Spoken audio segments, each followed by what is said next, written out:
Let me start off by telling you who I am. My name is Ducky McCoy.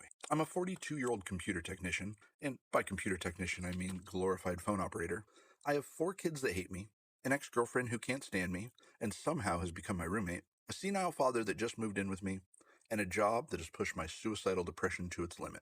Like most Americans, I spend most of my life chained to a desk, 40 plus hours a week, sitting in a surprisingly uncomfortable office chair, staring at a computer screen, and praying to any god that'll listen that I promise I will be a kind person, and even contemplate going to church on the regular. Well, maybe not that. If they will just cause some non-harmful, this will be funny when we tell the story later, catastrophe that'll get me out of work and still get paid for it. I'm not trying to ask for too much, but I'm thinking about 4 to 6 weeks.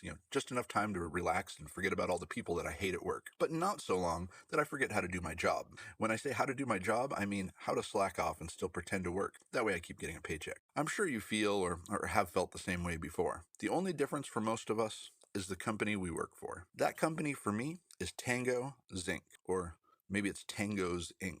Kind of sad. I've worked here for a year and a half and still have no idea how to say the name of the company. Anyways, they are the world's largest tech support company. I know that doesn't sound very exciting, but let me reinforce the fact that it is much, much worse than it sounds. My suicidal depression started before I had this job, but trust me, this job has made it much, much worse. I'm not sure if I can take another 30 to 60 minute drive to work, so I have the privilege of sitting in an unnaturally bright office thanks to way too much artificial light that somehow bounces off the dull matte white walls and gray fabric-lined cubicles and makes it feel like I have the window seat in an office on the planet Mercury. Here's the grand finale. I work on a contract for a company called Yamo, doing tech support for self-driving cars. Yamo is owned by Boogle. That must be pretty cool, right?